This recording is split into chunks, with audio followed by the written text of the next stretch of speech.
చంద్రబాబుతో మాట్లాడి తానే రాయలసీమ లిఫ్ట్ స్కీమ్ ఆపించానన్న రేవంత్ రెడ్డి వ్యాఖ్యలతో రాయలసీమ ప్రజలకు చంద్రబాబు చేసిన మోసం బయటపడిందని వైఎస్ఆర్సీపీ జనరల్ సెక్రటరీ గడికోట శ్రీకాంత్ రెడ్డి తేల్చి చెప్పారు.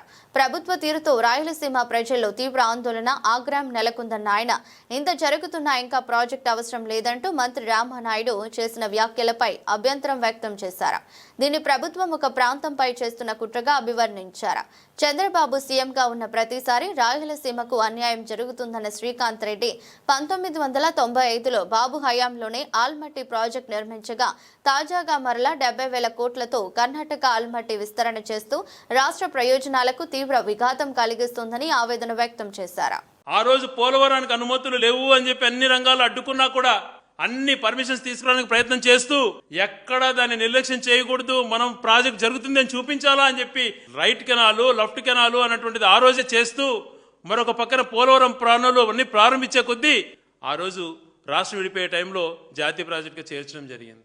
మరొక పక్కన ఉత్తరాంధ్రను సస్యశ్యామలం చేయాలని మహేంద్ర తనియా గారి నుంచి ఎన్నో ప్రాజెక్టులు, జంజావితి లాంటి ప్రాజెక్టులు, ఉత్తరాంధ్ర సృజస్రవంతి లాంటి ప్రాజెక్టులు రూపకల్పన చేశాడు. గోదావరి జిల్లాలలో అత్యంత సస్యశ్యామలం గోదావరి జిల్లాలలో కూడా మెట్ట ప్రాంతాలలో బాగుండాలని చెప్పి తాడిపూడి, పుష్కర, వెంకటనగరం లాంటి లిఫ్ట్ స్కీమ్స్ చేసి అక్కడ ప్రజలను కూడా బాగా చూసుకోవాలన్నటువంటి ప్రయత్నం చేశారు. మరొక పక్కన ఆ పోలవరం రైట్ కెనాల్ కంప్లీట్ చేసి కృష్ణా డెల్టాని స్టెబిలైజ్ చేయాలా అని చెప్పి ఆ రోజు రైట్ కెనాల్ దాదాపుగా కంప్లీట్ చేసినటువంటి ఘనత రాజశేఖర రెడ్డి గారు.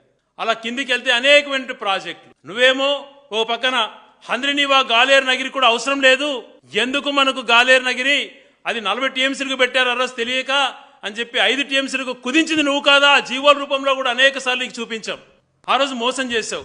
రాజశేఖర్ గారు ముఖ్యమంత్రి అయిన తర్వాత తిరిగి 40 టీఎంసీలు చేసి ఆ రోజు మల్లెల నుంచి హంద్రినీవాను మొదలుపెట్టి ఫస్ట్ ఫేజ్ కింద జీడిపల్లి వరకు తీసుకొని జీడిపల్లి నుంచి గొల్లపల్లి అనేకమైన ప్రాజెక్టులు నిర్మించి డ్యాములు నిర్మించుకుంటా పోయి మార్లా రిజర్వాయర్ కానీ, గొల్లపల్లి రిజర్వాయర్ కానీ, దాని తర్వాత వచ్చేటువంటి శ్రీనివాసపురం రిజర్వాయర్ కానీ, తర్వాత టైల్ పాయింట్ చేరేటువంటి అడిపల్లి రిజర్వాయర్ వరకు ఫేజ్ 1, ఫేజ్ 2 కింద పెట్టి ఆ రోజు ఫేజ్ 1కు నీళ్లు ఇచ్చినట్టు ఆయన హయాంలోనే జరిగింది.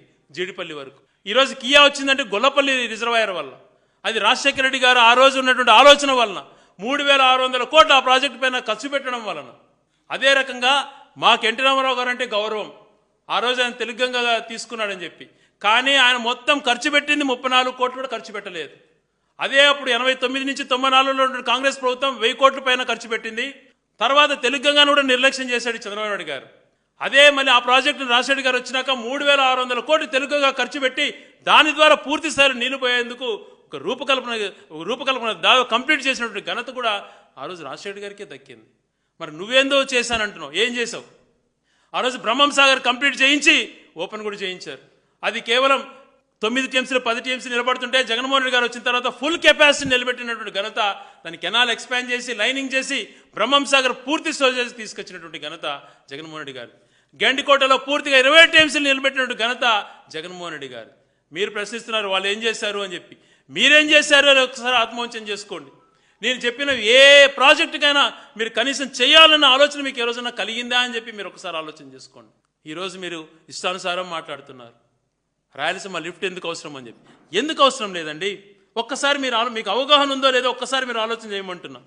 ఈరోజు ఆయన చెప్పినటువంటిది ఆల్రెడీ మల్లెల నుంచి లిఫ్ట్ చేస్తున్నాం కదా, ముచ్చుమర్రి నుంచి చేస్తున్నాం కదా అని మాట్లాడాడు. ఏ లెవెల్ నుంచి చేస్తున్నామో పూర్తి స్థాయిలో ఎక్స్ప్లెయిన్ చేయలేదు.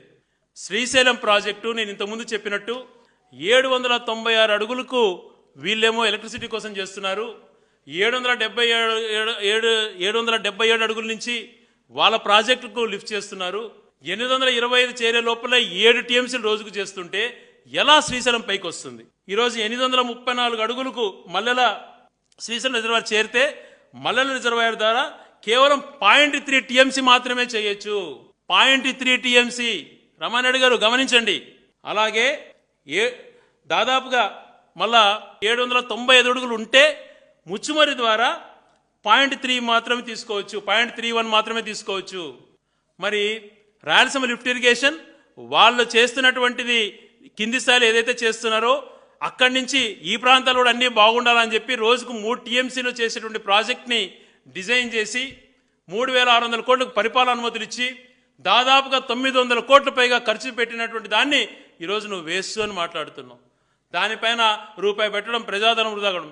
ప్రజాధనం వృధా చేయడానికి ఎవ్వరూ సంకల్పం మీలాగా ఆలోచన చేయరు. ఆ యొక్క ప్రాంతాల యొక్క కరువును పారదోలడానికి, ఆ ప్రాంత యొక్క ప్రయోజనాలు కాపాడడం కోసం చేసుకునేది. మరి ఈరోజు నీకు ఇవన్నీ అవగాహన లేకుండానే మీరు ఈరోజు మాట్లాడే అర్థం చేసుకోండి. ఏ లెవెల్లో పాలమూరు రంగారెడ్డి దిండిని ప్లాన్ చేశారు, ఏ లెవెల్లో కల్వకుర్తి ప్రాజెక్టును లిఫ్ట్ చేస్తున్నారు, ఏ లెవెల్లో వాళ్ళు పవర్ జనరేషన్ కోసం నీరు వృధా చేస్తున్నారనేటువంటిది కనుక్కోకుండా మీరు మాట్లాడడం శ్రేయస్కరమా? ఈ హంద్రినీవా చేయడం వలన, గాలేనగిరి చేయడం వలన, ఉచిత విద్యుత్ ఇవ్వడం వలన వ్యవసాయం కొంచెం ముందడుగు వేయడం స్టార్ట్ అయ్యింది. కానీ నువ్వు నిర్దాక్షిణంగా ఆ రోజు పోతిరెడ్డిపాడును అడ్డుకోవడానికి ప్రయత్నం చేశావు. మళ్ళీ స్వయంగా మీకు సంబంధించిన ఎమ్మెల్యేలతోనే రాయలసీమ ప్రాజెక్టులకు వ్యతిరేకంగా లేఖ రాయించావు. ఈరోజు రాయలసీమ లిఫ్ట్ ఇరిగేషన్ గురించి డ్రామా ఆడావు. నువ్వే దాన్ని ఆపించావన్నటువంటిది స్వయాన తెలంగాణ ముఖ్యమంత్రి తెలియజేసినా కూడా నువ్వు ఆ రోజు దానికి వేరే రకంగా చెప్పావు. ఈరోజు అవును ఆ ప్రాజెక్ట్ ఎందుకు ఏం అవసరము అని చెప్పి మీ ఇరిగేషన్ మంత్రితో మాట్లాడించావు అని అంటే ఎవరికి చెప్పుకోవాలి? రాయలసీమ వాళ్ళ బాధ, రాయలసీమ వాళ్ళ ఘోష ఎవరితో చెప్పుకోవాలి, ఎవరితో మాట్లాడుకోవాలి? ఇంత అన్యాయం చేస్తున్నందుకు ఎవరిని నిందించాలి? ఒక ప్రాంతాన్ని పుట్టగొట్టడం అన్నటువంటిది సరైనటువంటిది కాదు. ఎన్జీటీ అనుమతులు ఇవ్వలేదు, పర్యావరణ అనుమతులు లేవని ఎందుకు మరి అబద్ధాలు చెప్తా వచ్చావు?